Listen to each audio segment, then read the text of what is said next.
السلام عليكم ورحمة الله وبركاته. بسم الله الرحمن الرحيم. اللهم لك الحمد كما ينبغي لجلال وجهك وعظيم سلطانك. اللهم صل وسلم وبارك على عبدك ونورك إمام المتقين سيد المرسلين تاج الأنبياء شفيعنا محمد النبي الأمي الأمين وعلى آله وأصحابه وأنصاره وأتباعه أجمعين.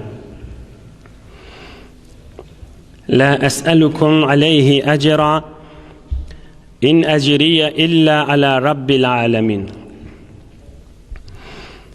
اللهم وفقني لبيان ما يحتاج الحاضرون إليه وما يصلح أحوالهم.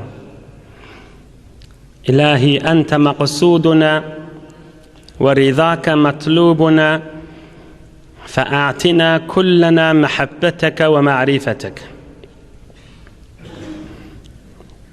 Yaradan beyik Allah tebarek ve teala taatu ibadetlerinizi, hayır dualarınızı, ihsanatlarınızı lütfu keremi bilen kabul edip de rızkınız kan olup, avrayınız artık bolup, muhabbetiniz köp bolup, iman baylığına güler yüzlüğünüz solmasın.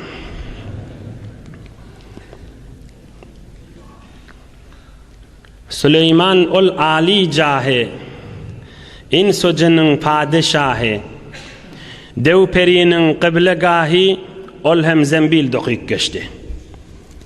Allah'ın dostu mahtumul işanayı diyer. Süleyman ol Ali cahe, insu cinin padişahı, dev perinin kıblegahı, ol hem zembil dokuyup geçti. Zembilyen sevette. Meyve salınyan gerek zadın içine koyup götürüp ya kelleğin alıp ya gerşin alıp gidilyen sevet zembil dokuyup geçti. Geçen hafta Eyyamiz Allah Teala'nın köklemegi bilen Davud peygamberin gurrunu ayttık. Hem padişah ve hem peygamberdi. Davud peygamberin oğlu Süleyman peygamber ve padişah. Hem peygambermiş ve hem padişahmış. Davud peygamberin özü Yakub peygamberin takriben 10 mirlenci aktık çavluğundan.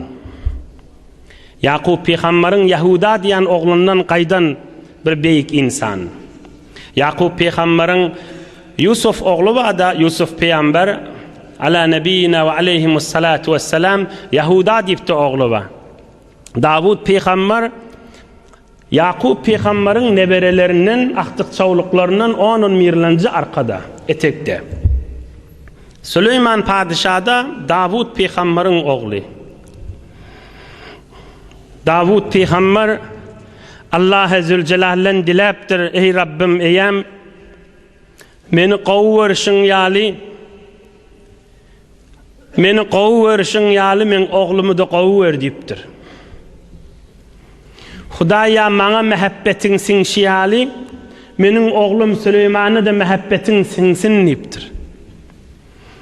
Allah Zülcelal aýdypdyr: ey Davud, ogluňa da tapşyr, seniň ýaly ibadat etsin diýipdir. Davud peygamber eyyamiz Allah'dan diledi, oğlum da meni ýaly qowwer diýip, eyyamiz Allah Teala'dan näme diýdi? Oğluňa da aýt, sen ýaly ibadat etsin diýdi.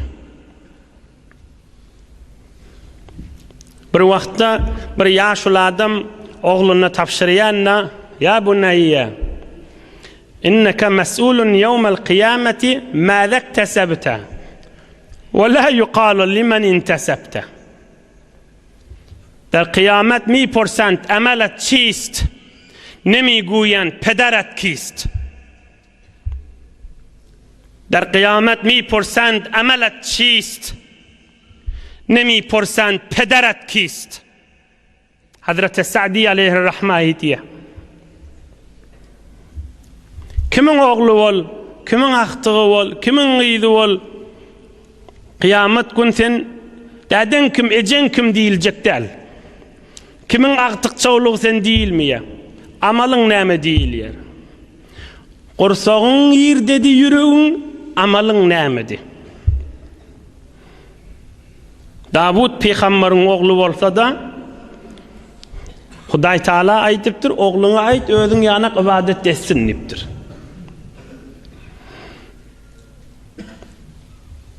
قال النبي الأمي الأمين صلى الله عليه وسلم قالت أم سليمان بن داود لسليمان يا بني لا تكثر النوم بالليل فإن كثرة النوم بالليل تترك الرجل فقيرا يوم القيامة كذا في سنن ابن ماجه. Peygamberimiz aydıptır, bir gün Süleyman peygamberin enesi, Süleyman peygamberin enesi padişahın heleyha. Davud peygamber padişahın heleydi. Bir gün Süleyman peygamberin enesi Süleyman peygambere aydıptır, canı oğulliptir, giyeceğin şudur şun yatıp geçirme diptir. Giyeceğin şudur şun yatıp geçirsen bu mahal padişah da olsan kıyamet gün garip bolarsun diptir. Şikepi kim aydıptır? Süleyman peygamberin enesi aydıptır, oğlunu terbiyet berdi. Bir padişahın denanası oğlunu terbiyet berdi. Bir kefide dirman Resulullah'dan ümmetine eşittiriyor. Huday Taala aytti, oğluna ait sen yal ibadet etsin nitte, oğlunu terbiyet berdirli din terbiyetine. Süleyman peygamberin enesinin aydan kefişi. Hay oğul diptir, giyce kan yatma diptir. Yani mesela şu mahal öz dinimizden aysak yatsı namazın okuymak, erti namazı oyu olmak ve asıl mun maksadı giyce teheccüd okuymak. Hay oğul diptir, giyeceğin şudur şun yatıp geçirme diptir. Kıyamet gün hor olarsun diptir. Bu mahal padişah olup hiyabanına altın yazılı otuyor diptir. Köçelerine altın yazılyamıştık kade. Süleyman padişah tala yazılyamıştık köçelerine. Başka padişahla gelecek bolanına kudretini kökecek bolup köçeleri tamam altın yazılyamıştık. Sefe şemiş tala altın yazılyamıştık. Geliyen padişah anılsın dip. Hay oğul diptir, giyce teheccüd okuymasın kıyamet hor olarsın diptir. Garip olarsın diptir. 100 yıl geçsen yalançıyını sürüyvan, ten tofrağa döner bir gün erivan, yokluk meydanını meclis kuruyvan, menlikten kaçılar çağdır bu çağlar. Mahtumul İşan aydiya. Yaş oğlanlar, cavan oğlanlar size aydiyan, şu illem giyce uzak.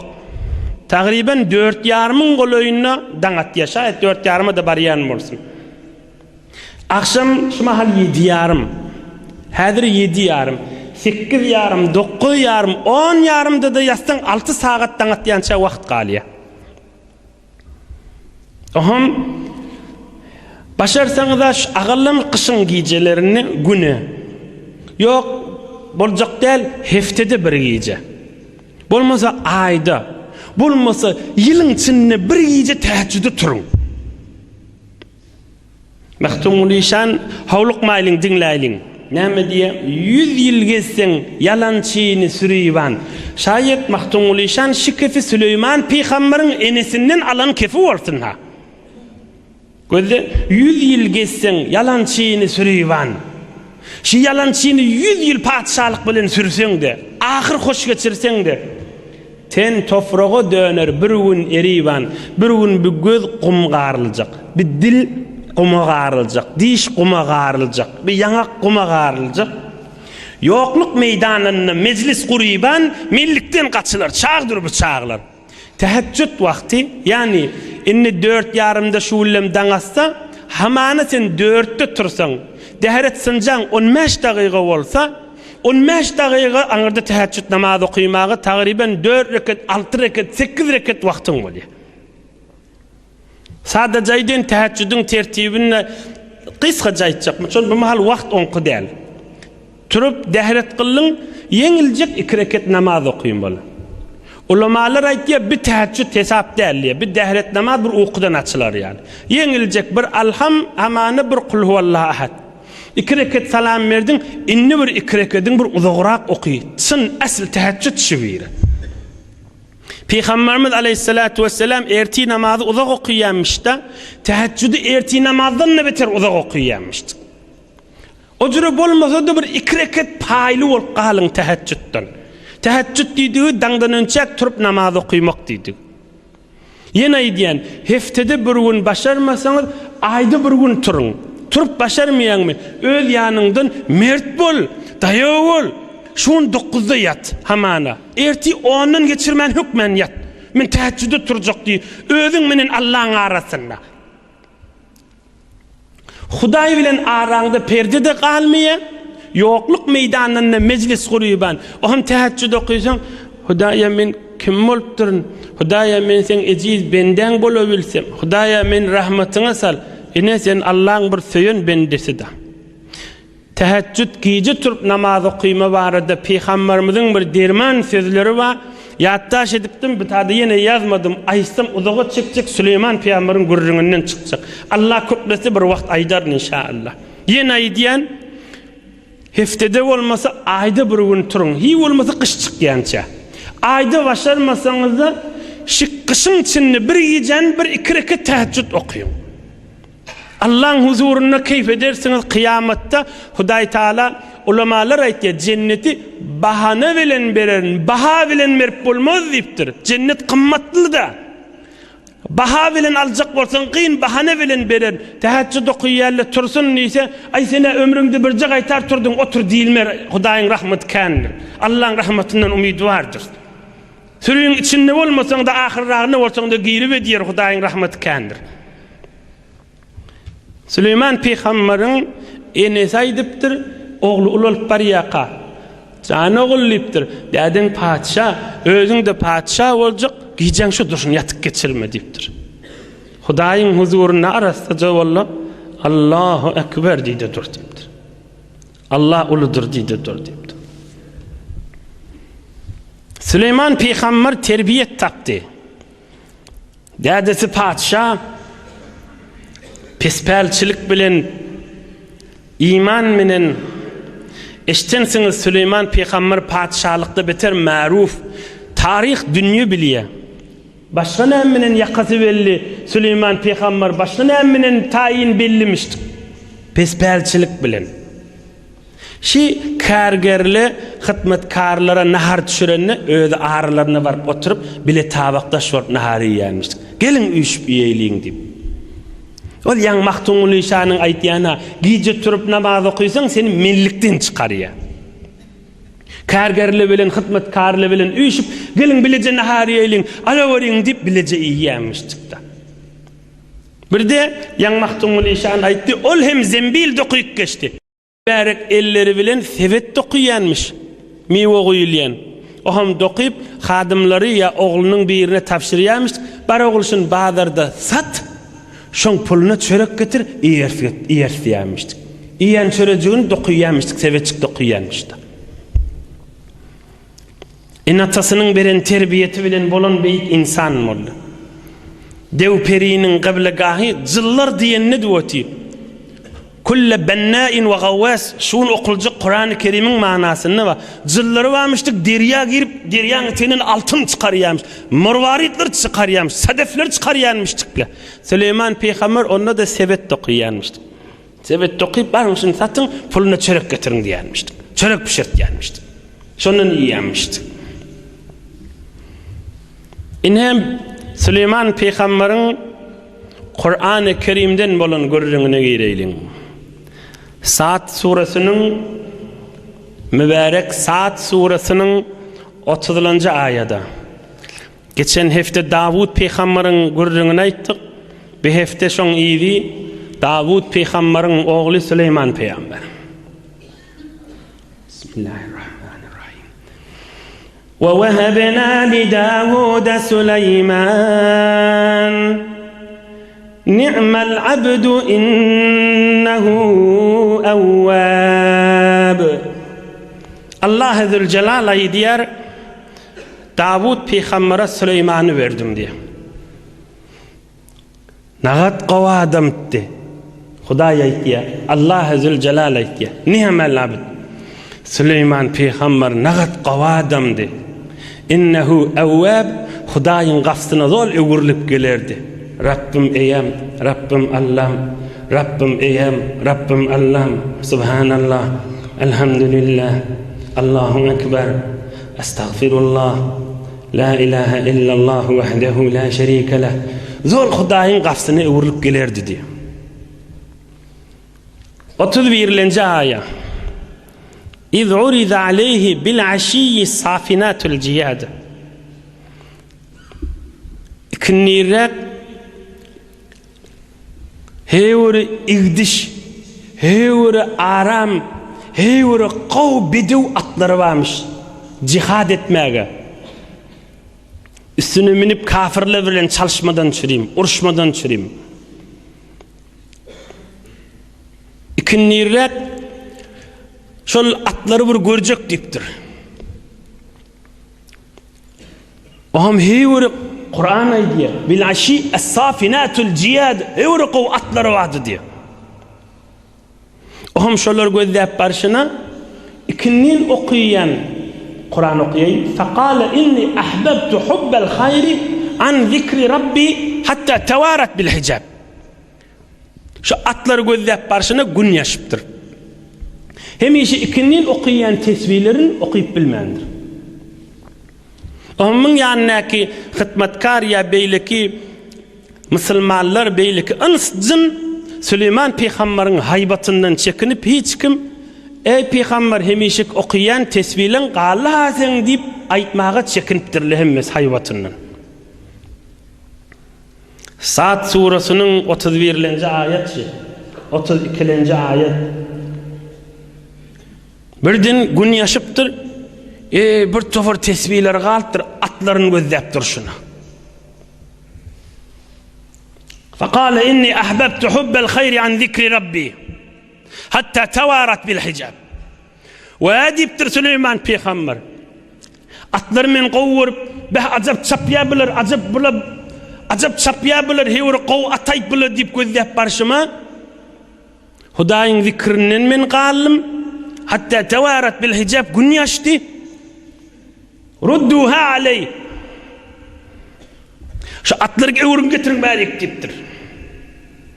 Fatafiqa mashan bis-suqi wal-a'naq. Özü üstlerine çıkıp keskir kılıç gerilik alıp şu atlaryň boýlarynyň damaklaryny çalıp soňra ayaklarından tikelep garyplere sadaka bolsunşlar dipdir. Şular sebep boldy men tesbihimden gallym dipdir. Hudaýa men magfiret et, hemişik okuyan tesbihlem gally dipdir. Rudduha aleyya, atlary öwrden getirin bärik dipdir. Fatafiqa mashan bis-suqi wal-a'naq. Özü başlapdyr atlary gulip de ayaklarından boýlaryndan kesip damagyny çalıp tikelep sadaka bolsunşy men şu atlar men Hudaýyň zikrinden ýa alyp gally tesbihlemden gallym men şular sadaka etýän Allah ýoluny dipdir. Hudaý üçin näjirek igdiş atlaryny aýyrdy. Damagyny çalyp garyplara sadaka bolsun diýip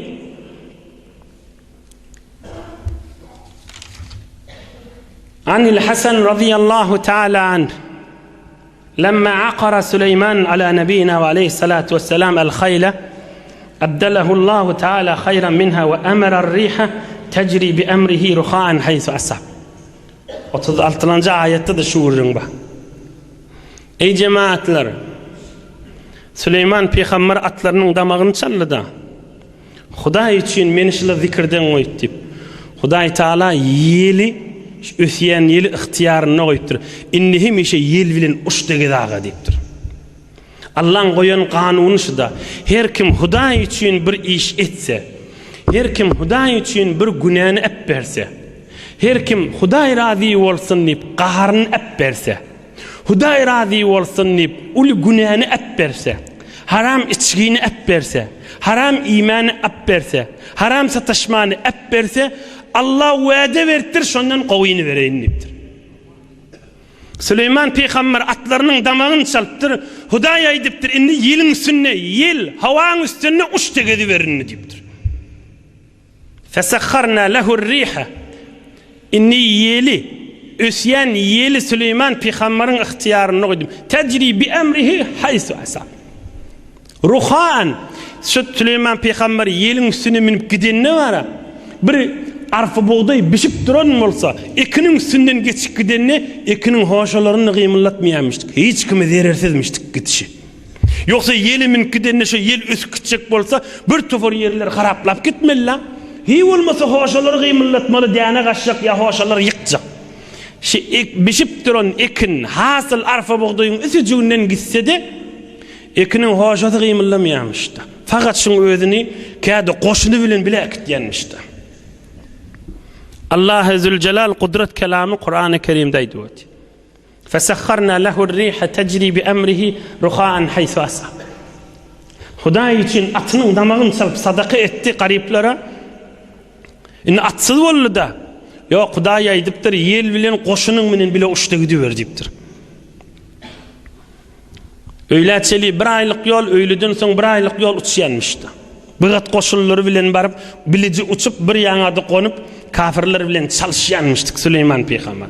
Kana gazza'an diye. Madam kafirler bilen cenk meydanı giriyanmıştık. Dine girin, Allah'ın buyruğuna girin deyip. Nebi Ekrem aleyhissalatu vesselam'ın derman sözünden aydeyin. Bir sahabalan biri aydiyar, akhada biyedi Resulullah sallallahu aleyhi ve sellem. Bir gün Peygamberimiz aleyhissalatu vesselam men elimden tuttu diye. Elinden tutup muhabbet etyanmıştı. Sahabaların köplerçe mübarek elin gerşinde koyyanmıştık. Ya elin elinden tutyanmıştık. Ya bir tofarın elini kursağına koyyanmıştık. Peygamberimiz sahabalarının kursağına ya gerşinde ya elinden tutyanmıştık. Oham bana bir tofar daha öğretti diye. Oham ayıttı diye. إنك لن تدع شيئا اتقاء الله عز وجل إلا أعطاك الله تعالى خيرا منه. Şunu yadından çıkarma. Her bir zade, hamanı bir iyicik dinlen, nahariptun, tavakta qavul lokma sücü yeri galli. Tahamlı yeri galli.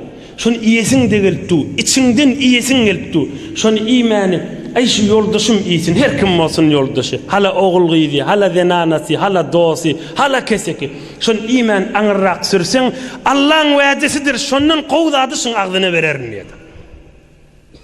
Hudayın vaadesi, şu lokman anırrak süjürdün, sana kovdat vererin dedi. Ya bir adam qaharın gelttu, halan jürü tayağın üstüne oyna vermeli. Huday için yuğsan, Huday da qaharın senden çürüyüm yuğut yerdi. Tekebbürlük edecek yerin. Yok ay men kiçelsem kiçeleyinip tekebbürlüğün dövse Allah'ımın ulult diyedi. Sen her nami et, Huday için et, Huday için padaşın qavrak etip beriyedi.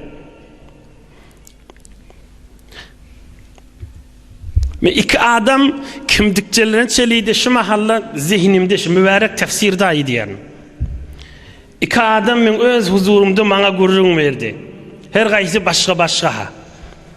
İkisi de aydan aytti bir vaqtda ulu günah etmegime bir otaqtadık diye. Hiç bir mani de yoktu diye. Hiç zat bizi saklar yani. Biz şu ulu günahını rahat edip biliyorduk diye. Ve şu ulu günah edecek bolamda ay Allah için edecek derlip çık gittim diye. Şol adam da dünyadan geçti. Yeni bir mengamda şu gurrun veripti. Qarican neydi bir gün men bir yuğutta deydi bir günah edecek bolam deydi. Hiç bir evime geçecek datlı yoktu. Ay kursağıma Allah koydu.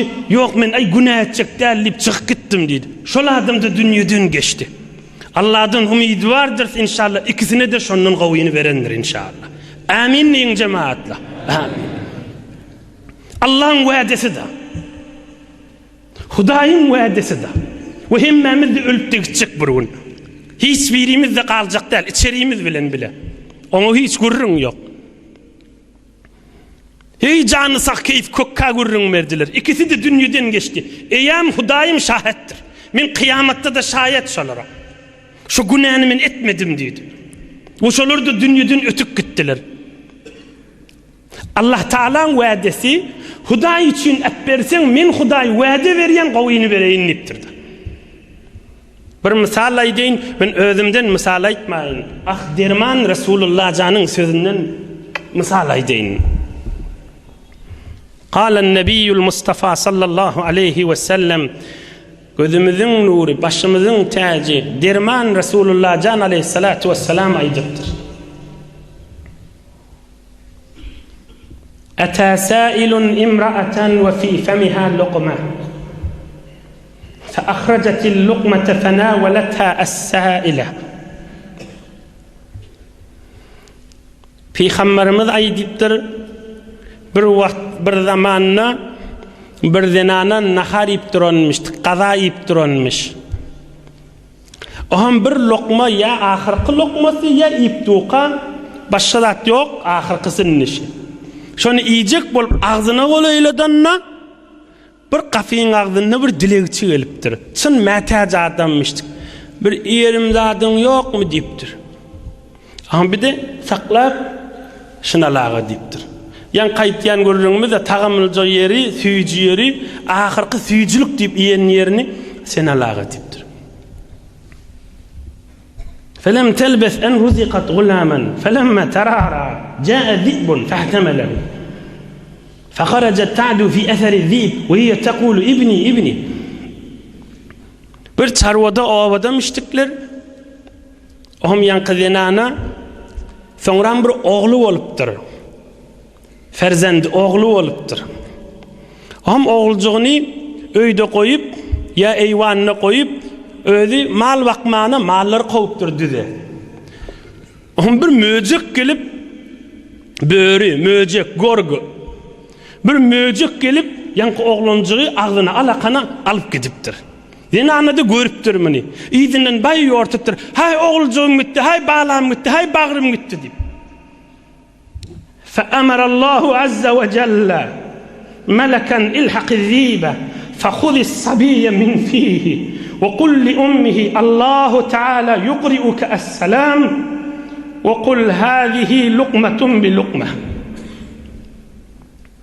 Allah Zülcelal bir feriştak emrediptir. Bar şu möceğin ağzından şu çağanı Allah yerde koy, möceğe kaçıp barıya deyiptir. Enesine ait Allah salam aitti. Allah Zülcelal salam aitti.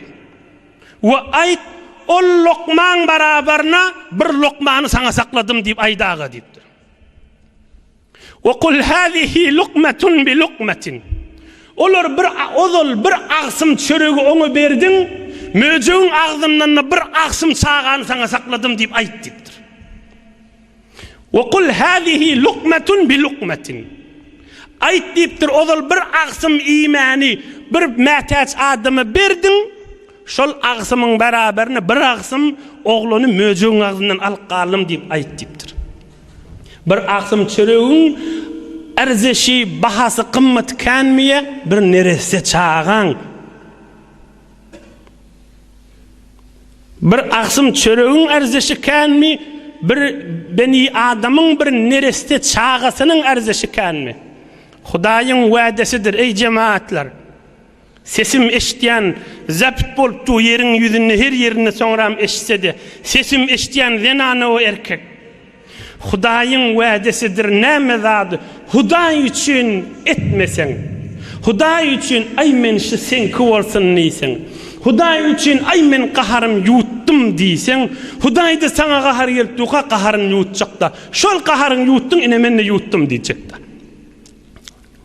Günahını epperse, onun kavra kıyılın Huday vaade vertir sana bereyin niptir. İmanım ma, o sizin de bana imanınız var. Allah'ın vaadesi Resulullah aleyhisselam ayduvati. Haysi bir zat hatta yankı lokmadı. Özün öyde iyip tuğkandı. Sadakada iyip tuğkandı. Merekada iyip tuğkandı. Qoğu yeri söyüp tuğun. Ağzına aytmağı da çekiniyen bir gurrunu deryanak zat dedi. Hamana şun iyip tuğkan. Şu saçağın maşını, şu tavağın üstünü. Bu qoğu takamlı bir lokma tağam çörek de olsa, şun süyücü yeri, yağlı yeri de olsa, şunu tüyşürakını ay sen şun alağı diydin, uttu. Yani vade sana şu lokmadan qoğrağın Huday verecekti. Huday hiç vakt vadesine ters olmuyor. İnna Allaha la yuhliful mi'ad. Huday vadesine ters olmuyor.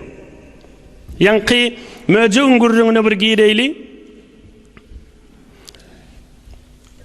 Gireyliğin neymi? Danat yança öğürle oturmalı. Bir Allah'ın kudretine edeyim. Ozul bir lokmanı bir metaç adamı verdi. İnni bir lokmanı möcüğün ağzından Allah alıp qallı. Şu gurrun da hamana Peygamberimiz aleyhissalatu vesselam derman ağzından çıkarıp bir de eşittiriptir da ozul bolon zatçı. Şu mahalla, şu zamanla da hemmeğinde günne olyanlar biciredat. Yani geçen heftede, anarki hefte şayet şu 3 mülükte oturan olsun bir cavan adam, cavan oğlan bir neçe vakt mınodol bir yerde bir lokma, bir miktar mali Allah için geçiptir. Sonra mücükten meter bir necis yerde bir giyri qalanna Allah Zülcelal necat veriptir. İki çefte mınodol şimdi iç yüreğimde bir kil ver saklap durun sana aydeyin qarican deyip aytti. Şu mahalla doğru şun yerde. Geçen haftada şol oğlan bağdı. Şahit şımalla bağı olsun. Bilyenler ödü kimdigini. Hemen dedi kökkeliyendir. Ey yaş oğlallah, hacı dediler, cemaatla. Eyyamiz Allahu Rabbul Aleminin vaadesi daşı. Hudan için yüreğin eteğini menin için bir zat istin. Şunu men sana kökederin diye. Men o vadallap yürmeyin. Femen ya'mel miskale zerretin hayran. Nâme iyiydi? Yarahu. Qarınsan ayağı yancakta yaxşılık etsen kökederini. Şol edeni işin beraberine ine bir de şu diyerini.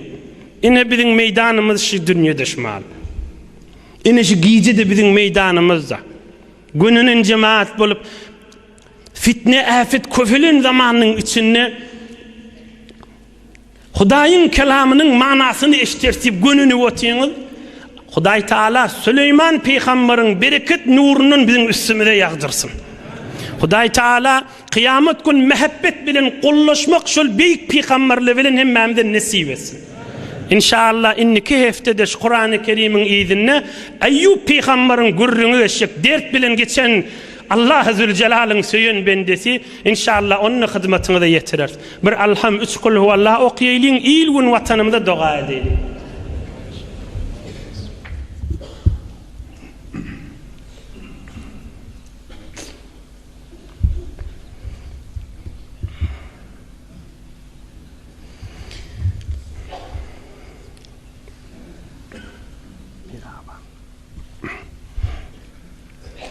Pirağa bir tofar hatmi Kur'an-ı Kerimler ve marizler ve müşkülümüz ve dua edin deyiptirler.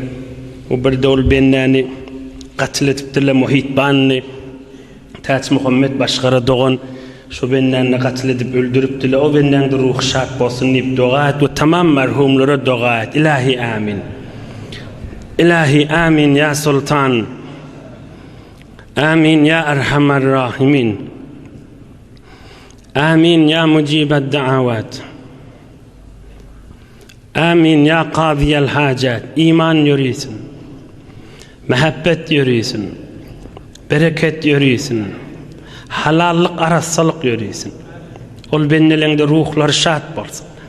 Caylar cennet bolsun. İlahi amin. Amin ya Sultan. Amin ya Erhamer Rahimin. آمين يا مجيب الدعوات برحمتك يا أرحم الراحمين بارك الله هم عندك يرضى شلون ذن ده اللي نتطورين